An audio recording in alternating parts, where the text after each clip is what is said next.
لله رب العالمين والعاقبة للمتقين والصلاة والسلام على سيد الأنبياء والمرسلين. أما بعد فأعوذ بالله من الشيطان الرجيم. بسم الله الرحمن الرحيم. سبحان الذي أسرى بعبده ليلا من المسجد الحرام إلى المسجد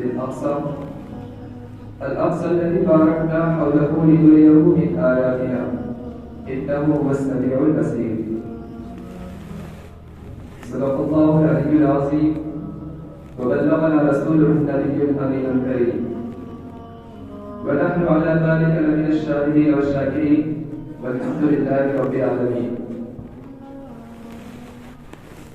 بادر توحید کے بلوالوں، شب رسالت کے پروانوں، اولیاء امت کے جانثاروں، غوث و خواجہ کی دیواروں، آئیے سب سے پہلے ہمارا مل کر اپنے آقا و مولا حضور تاجدار مدینہ آفتاب رسالت مہتاب نبوت سید عالم نور مجسم صلی اللہ تعالی علیہ وسلم کی بارگاہ ناز میں درود پاک ہدیہ پیش کریں اور پڑھیں بآواز بلند. اللهم رب محمد صلی اللہ علیہ وسلم نحن عباد محمد صلی اللہ علیہ وسلم صلاۃ و سلام علیک یا رسول اللہ صلی اللہ تعالی علیہ وسلم. پیارے اسلامی بھائیوں، جیسا کہ آپ نے سنا کہ میں نے جس آیت کریمہ کی تلاوت کی ہے، اس آیت کریمہ کے حوالے سے معراج کا نقشہ کھینچتے ہوئے شاعر کہتا ہے: باب اقصی سے چلا رشک قمر معراج کی رات. باب اقصی سے چلا رشک قمر معراج کی رات، فرش راہ ہو گئی تاروں کی نظر معراج کی رات. فرش راہ ہو گئی تاروں کی نظر معراج کی رات، اور ڈھل گئے نور میں سب ارض و سما کون و مکان. ڈھل گئے نور میں سب ارض و سما کون و مکان.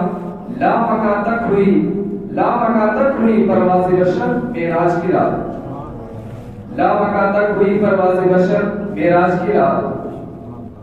اور عشق بے تابہ کی کیا بات ہے اللہ اللہ، کھل گئے گنبد افلاک کے در معراج کی رات. اور شب اسرا پہ قرباں ہو ہزاروں راتیں، شب اسرا پہ قرباں ہو ہزاروں راتیں، بزم ہستی کی ہے تابع سحر معراج کی رات. اور بے خبر رفعت آدم سے یہ جبریل امین، بے خبر رفعت آدم سے یہ جبریل امین، منزل سدرہ ہوئی گرد سفر معراج کی رات.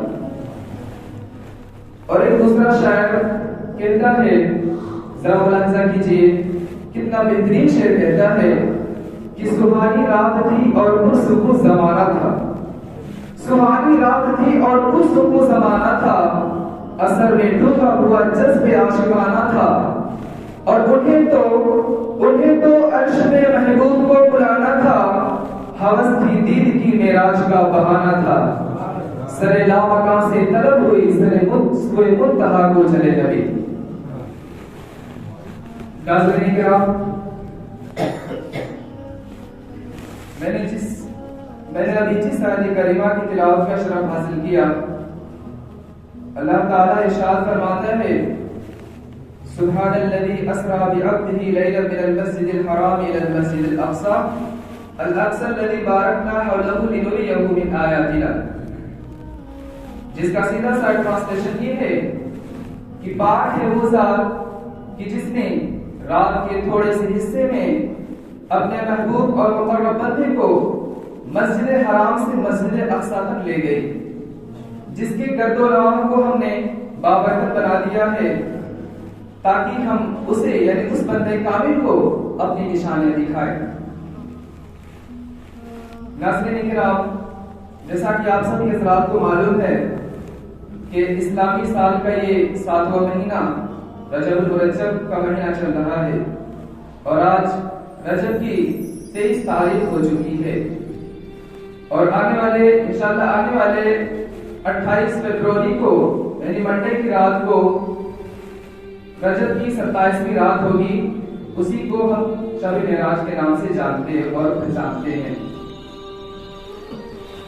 ناظرین کرام، تو وہ لمحہ بہت قریب ہے اس لیے میں چاہتا ہوں کہ معراج کے حوالے سے کچھ باتیں آپ تک شیئر کروں تاکہ ہمیں اور آپ کو کچھ نالج حاصل ہو، اور ہمیں فخر کرنا چاہیے اپنے آقا و مولا حضور نبی کریم صلی اللہ علیہ وسلم پر کہ اللہ تعالیٰ نے ہمارے نبی کو کتنا بڑا مقام دیا ہے، کتنا بڑا مقام دیا ہے ہمارے نبی پاک صلی اللہ علیہ وسلم کو۔ ذرا آپ غور کریں، سوچئے کہ جب حشر کا میدان قائم ہوگا اس وقت سارے نسل انسانی موجود ہوں گے اور سارے کے سارے لوگ ترتیب وار حضرت آدم سے لے کر حضرت عیسیٰ علیہ السلام تک سارے انبیاء کی بارگاہ میں جائیں گے اپنی شفاعت کی سفارش کرنے کے لیے، لیکن انبیاء کرام کا جواب کیا ہوگا؟ وہ کہیں گے اذهبوا الى غیری، آج میں کچھ نہیں کر سکتا، اگر آج میں کچھ نہیں کر سکتا تم دوسرے کے پاس جاؤ۔ اسی طریقے سے سارے کے سارے لوگ حضرت آدم سے لے کر حضرت عیسیٰ علیہ السلام تک ہوتے ہوئے گزریں گے، پھر حضرت عیسیٰ علیہ السلام کے بارگاہ سے ہونے کے بعد نبی کریم رؤوف الرحیم صلی اللہ علیہ وسلم کے بارگاہ میں حاضر ہوں گے۔ جب سارے کے سارے لوگ شعبہ محشر کی بارگاہ میں حاضر ہوں گے تو ہمارے آقا صلی اللہ علیہ وسلم کیا فرمائیں گے؟ کہیں گے انا لہا، آؤ میرے امتیوں، میں اسی لیے ہوں، آج میں تم سب کی شفاعت کروں گا۔ تو ذرا غور کریں کہ اللہ تعالیٰ نے ہمارے نبی کو کتنا بڑا مقام دیا ہے۔ ناظرین کرام، اس بات کو بھی آپ ذہن نشین کریں کہ رجب کا مہینہ یہ ان 4 مہینوں میں سے ایک ہے جنہیں اللہ تبارک و تعالیٰ نے حرمت والے مہینے قرار دیے ہیں۔ وہ 4 مہینے کون کون سے ہیں؟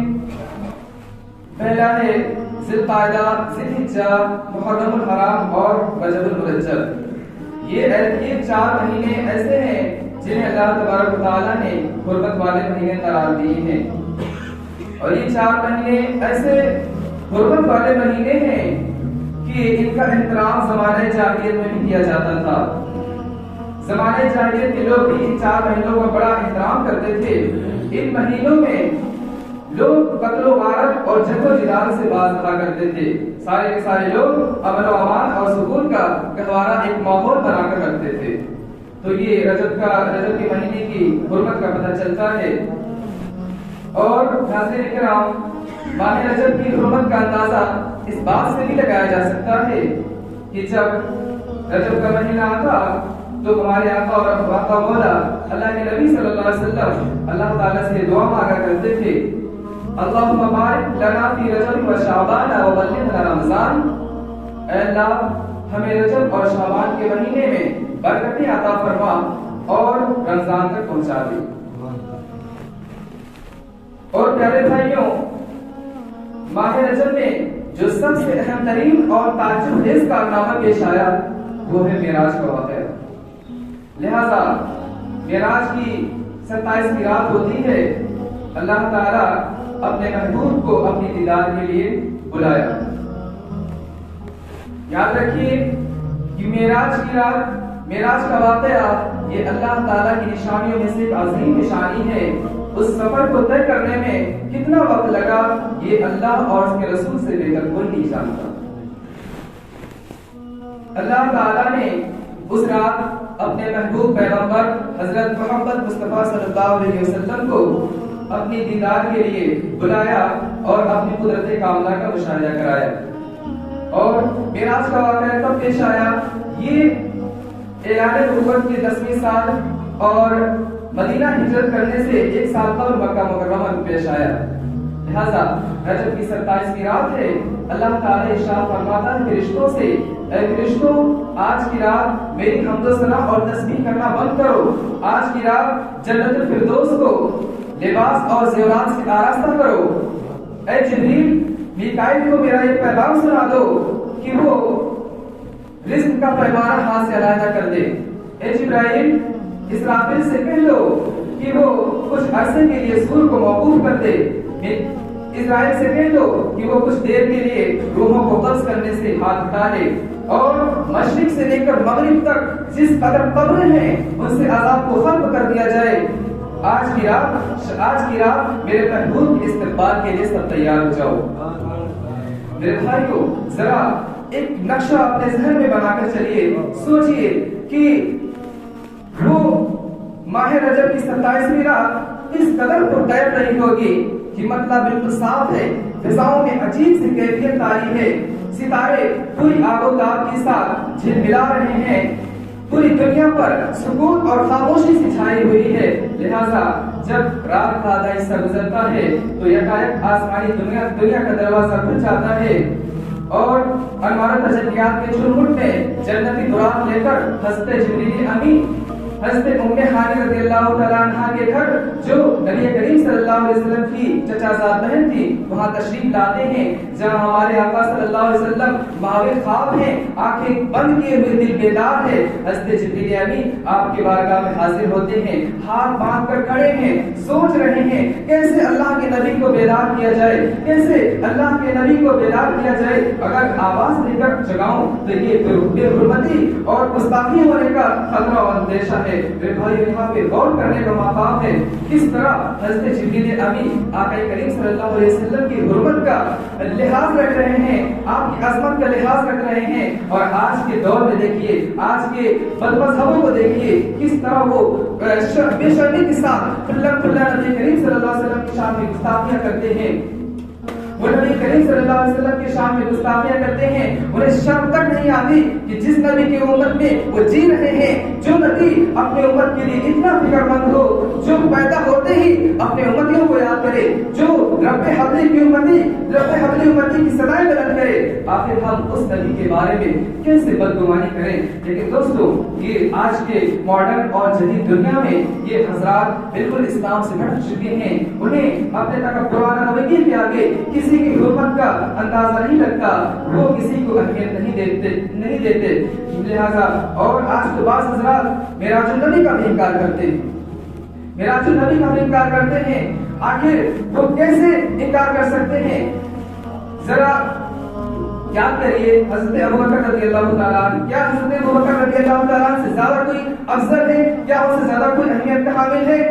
وہی حضرت ابوبکر ہیں کہ جب ان کے سامنے معراج کا واقعہ پیش کیا جاتا ہے، کچھ حضرات آتے ہیں حضرت ابوبکر کی بارگاہ میں اور آپ کی بارگاہ میں معراج کا واقعہ پیش کیا جاتا ہے اور آپ سے کہا جاتا ہے کیا آپ اس واقعہ کو تسلیم کرتے ہیں کہ آپ کے نبی کہتے ہیں کہ ہم نے چند لمحوں میں رات کی تاریکی میں مکہ مکرمہ سے مسجد اقصی تک پہنچ گئے، وہاں پر انبیاء اور مرسلین کی امامت فرمانے کے بعد وہ ساتوں آسمان کو پار کر گئے اور ساتوں آسمان کو طے کرنے کے بعد وہ سدرۃ المنتہا کو پار کر گئے اور اس کے بعد اللہ عز و جل سے ملاقات کی۔ یہ کیسے ہو سکتا ہے؟ کیا آپ کا عقل اس پر تسلیم کرتا ہے؟ حضرت ابوبکر رضی اللہ تعالیٰ عنہ کا جواب دیکھیے، آپ جواب فرماتے ہیں یقیناً اگر میرے نبی نے ایسا فرمایا ہے تو وہ ضرور سچ ہے، میں اس واقعہ کو سچے دل سے تسلیم کرتا ہوں، میرا نبی کبھی جھوٹ نہیں بول سکتا۔ میرے پیارے بھائیوں، روایتوں میں آتا ہے کہ اسی دن سے حضرت ابوبکر رضی اللہ تعالیٰ عنہ کو صدیق کہا جانے لگا، جس کا مطلب ہے بہت زیادہ سچ کی تصدیق کرنے والا۔ بہرحال حضرت جبریل امین علیہ الصلوۃ والتسلیم نبی کریم صلی اللہ علیہ وسلم کی بارگاہ میں حاضر ہیں، فکر مند ہیں، سوچ رہے ہیں کہ کیسے اللہ کے نبی کو بیدار کیا جائے۔ اسی وقت حکم ربانی ہوتا ہے، اے جبریل میرے محبوب کے قدموں کو چوم لے تاکہ تیرے ہونٹ کے لبوں سے، تاکہ تیرے ہونٹ کی ٹھنڈک سے میرے محبوب کی آنکھ کھل جائے۔ لہذا حکم سنتے ہی حضرت جبریل امین نبی کریم صلی اللہ علیہ وسلم سے قریب ہو جاتے ہیں اور فخر کائنات نبی کونین صلی اللہ علیہ وسلم کے بائے ناز کو اپنے ہونٹ سے مس کر دیے۔ یاد کریے کہ وہ منظر کتنا حسین رہا ہوگا جب حضرت جبریل امین نے فخر کائنات، فخر موجودات نبی کونین صلی اللہ علیہ وسلم کے قدموں کو بوسہ دیا اور حضرت جبریل امین کے ہونٹ کی ٹھنڈک پا کر آقا دو جہاں صلی اللہ علیہ وسلم بیدار ہوتے ہیں، فرماتے ہیں اے جبریل کیسے آنا ہوا؟ حضرت جبریل امین عرض کرتے ہیں یا رسول اللہ میں اللہ تعالیٰ کی طرف سے آپ کے بلاوے کا پیغام لے کر آیا ہوں، آپ کے بلاوے کا پروانہ لے کر حاضر ہوا ہوں۔ اللہ تعالیٰ آپ کے دین کا مشتاق ہے، لہٰذا آپ تشریف لے چلیے اور زمین سے لے کر آسمان تک جتنی گزرگاہیں ہیں ساری گزرگاہوں پر مشتاق دین کا ہجوم ہاتھ باندھے کھڑا ہوا ہے، لہٰذا آپ تشریف لے چلیے۔ اور اسی وقت حضرت جبریل امین اسی وقت نبی کریم صلی اللہ علیہ وسلم سفر کی تیاری شروع کر دیتے ہیں اور حضرت جبریل امین اللہ تعالیٰ کے حکم سے جنتی براق لے کر آپ کے سامنے حاضر ہوتے ہیں۔ اب وہ لمحہ بھی آ گیا کہ جب نبی کریم صلی اللہ علیہ وسلم براق پر سوار ہو گئے، حضرت جبریل امین نے فوراً رکاب تھام لی، حضرت میکائیل علیہ السلام نے فوراً لگام پکڑ لی، حضرت اسرافیل علیہ السلام نے براق کی زین کو سنبھالا۔ اس لیے امام کاشمی رحمۃ اللہ تعالیٰ علیہ فرماتے ہیں، کیا فرماتے ہیں کہ روایتوں میں آتا ہے کہ معراج کی رات 80,000 فرشتے نبی کونین صلی اللہ علیہ وسلم کے دائیں طرف اور 80,000 فرشتے آپ کے بائیں طرف موجود تھے، اور فضا فرشتوں کے درود و سلام کی صداؤں سے گونج اٹھی اور نبی کونین صلی اللہ علیہ وسلم نے درود و سلام کی گونج میں معراج کا سفر طے کیا۔ پیارے اسلامی بھائیوں، اللہ کے نبی صلی اللہ علیہ وسلم نے نہایت ہی شان و شوکت کے ساتھ ملائکہ کے جلوس میں مسجد حرام سے مسجد اقصی تک سفر طے کرتے ہیں۔ وہ کھڑے ہوئے کس قدر دل نواز تھے کہ مکہ سے لامکہ تک جب نور ہی نور پھیلا ہوا تھا، سواری بھی نور تو سوار بھی نور، باراتیں بھی نور تو دولہا بھی نور کیونکہ فلک گوست پہاڑیوں، بے آبو گیا ریگستانوں، چنگل میدانوں اور گھنے جنگلوں، سرسبز و شاداب وادیوں اور پرخطر ویرانوں سے سفر طے کرتی ہوئی وادی بطحا میں پہنچی، اور جہاں کھجور کے بے شمار درخت ہیں۔ آپ چند لمحوں میں مسجد اقصی پہنچتے ہیں، جہاں کرسیوں کا جب وکیل آپ کی سلامی کے لیے موجود ہے، اور تقریباً 1,24,000 انبیاء کرام آپ کے استقبال کے لیے بے چین و بے قرار کھڑے ہوئے ہیں۔ آپ مسجد اقصی میں داخل ہوتے ہیں اور وہاں تمام انبیاء اور مرسلین کی امامت فرمانے کے بعد آپ سید الانبیاء نوری مخلوق کے جھلمٹ میں آسمان کی طرف سفر طے کرتے ہیں۔ جب آپ آسمان اول پر پہنچتے ہیں تو وہاں حضرت آدم علیہ السلام آپ کو خوش آمدید کہہ رہے ہیں۔ جب دوسرے آسمان پر پہنچے تو وہاں حضرت عیسیٰ اور حضرت یحییٰ علیہ السلام نے آپ کو خوش آمدید کہا۔ جب تیسرے آسمان پر پہنچے تو وہاں حضرت یوسف علیہ السلام نے، چوتھے آسمان پر حضرت ابراہیم علیہ السلام نے، پانچویں آسمان پر حضرت ہارون علیہ السلام نے، اور چھٹے آسمان پر حضرت موسیٰ علیہ السلام نے، اور ساتویں آسمان پر حضرت ابراہیم علیہ السلام نے آپ کا استقبال کیا اور آپ کو خوش آمدید کہا۔ اور اس کے بعد آپ ساتوں آسمان کو طے کرنے کے بعد آپ سدرۃ المنتہا پر پہنچتے ہیں۔ جب آپ سدرہ پہنچتے ہیں، سدرہ پہنچنے کے بعد حضرت جبریل امین کے پاؤں رک جاتے ہیں۔ حضرت جبریل امین عرض کرتے ہیں، یا رسول اللہ، ہم سب کے لیے ایک جگہ مقرر ہے، اب میں اس سے آگے نہیں جا سکتا،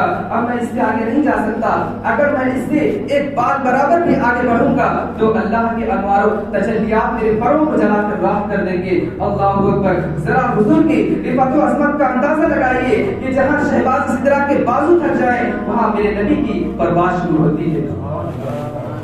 پیارے بھائیوں، اس کے بعد نبی کریم صلی اللہ علیہ وسلم سدرہ پر پہنچنے کے بعد، سدرہ کو طے کرنے کے بعد اللہ عز و جل کی بارگاہ میں حاضر ہوتے ہیں اور اللہ تعالیٰ سے ملاقات کی اور دیدار کا شرف حاصل کیا۔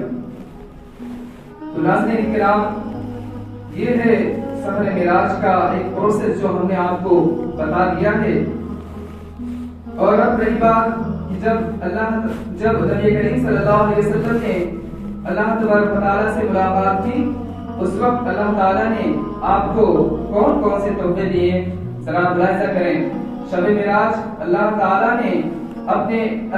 نے ہمارے نبی صلی اللہ علیہ وسلم کو 3 تحفے دیے۔ پہلا تحفہ سورہ بقرہ کی آخری 3 آیتیں، جس میں اسلامی عقائد، ایمان کی تکمیل اور مصیبتوں کے ختم ہونے کی خوشخبری دی گئی ہے۔ دوسرا تحفہ یہ کہ اگر امت محمدیہ میں کوئی شرک نہ کرے گا تو وہ ضرور بخشا جائے گا۔ اور تیسرا تحفہ یہ جو سب سے زیادہ فیمس اور سب سے زیادہ مشہور ہے وہ ہے امت پر 50 وقت کی نمازوں کی فرضیت کہ امت پر 50 وقت کی نماز فرض ہوں گی۔ اس کے بعد نبی کریم صلی اللہ علیہ وسلم اللہ تعالیٰ کی طرف سے انتہائی اور انعامات کو لے کر اور جلوہ الہی سے سرفراز ہونے کے بعد آپ جب سفر سے واپس تشریف لاتے ہیں، پھر آپ جب 7ویں آسمان پر پہنچتے ہیں، وہاں حضرت موسیٰ علیہ السلام سے ملاقات ہوتی ہے۔ حضرت موسیٰ علیہ السلام عرض کرتے ہیں حضور کیا عطا ہوا؟ تو آقا دو جہاں صلی اللہ علیہ وسلم اپنی امت پر 50 وقت کی نماز کی فضیلت کا ذکر فرماتے ہیں۔ حضرت موسیٰ علیہ السلام عرض کرتے ہیں یا رسول اللہ، میں نے اپنی امت پر خوب تجربہ کیا ہے، آپ کی امت یہ بات نہ اٹھا سکے گی، لہذا آپ دوبارہ تشریف لے جائیے اور نمازوں میں تخفیف کرائیے۔ اس کے بعد نبی کریم صلی اللہ علیہ وسلم حضرت موسیٰ علیہ السلام کے کہنے پر آپ اللہ عز و جل کی بارگاہ میں دوبارہ تشریف لے جاتے ہیں اور 10 وقت کی نمازیں کم کرا لیتے ہیں۔ پھر جب آپ واپسی کے لیے تشریف لاتے ہیں، پھر حضرت موسیٰ علیہ السلام اسی جگہ 7ویں آسمان پر کھڑے ہوئے ہیں، پھر عرض کرتے ہیں یا رسول اللہ اب کتنی نمازیں رہ گئی ہیں؟ تو نبی کریم صلی اللہ علیہ وسلم فرماتے ہیں میں نے 10 وقت کی نمازیں کم کرا لی ہیں اور اب 40 وقت کی نمازیں رہ گئی ہیں۔ تو پھر حضرت موسیٰ علیہ السلام وہی بات عرض کرتے ہیں یا رسول اللہ یہ بہت زیادہ ہے، یہ بوجھ آپ کی امت نہ اٹھا سکے گی، لہذا پھر سے آپ تشریف لے جائیے اور نمازوں میں تخفیف کرائیے۔ اسی طریقے سے حضرت موسیٰ علیہ السلام کے حضرت موسیٰ علیہ السلام کے مشوروں سے آپ کے ایڈوائس پر نبی کریم صلی اللہ علیہ وسلم بار بار اللہ عز و جل کی بارگاہ میں حاضر ہوتے رہے اور نمازوں میں کمی کی التجا کرتے رہے، جس سے کم ہوتے ہوتے صرف 5 وقت کی نماز رہ گئی، صرف 5 وقت کی نماز رہ گئی۔ اس موقع پر اللہ تعالیٰ نے ارشاد فرمایا کہ اے محبوب آپ پریشان نہ ہو، اگرچہ نماز کی تعداد صرف 5 ہے لیکن اس کا ثواب 10 گنا دیا جائے گا۔ میں آپ کی امت کو 5 وقت کی نماز پر 50 وقت کی نماز کا ثواب دوں گا۔ اور تفسیر ابن کثیر میں لکھا ہے کہ اس کے بعد نبی کریم معراج کے دلہا نبی کریم صلی اللہ علیہ وسلم واپسی کے لیے سفر طے کرتے ہیں۔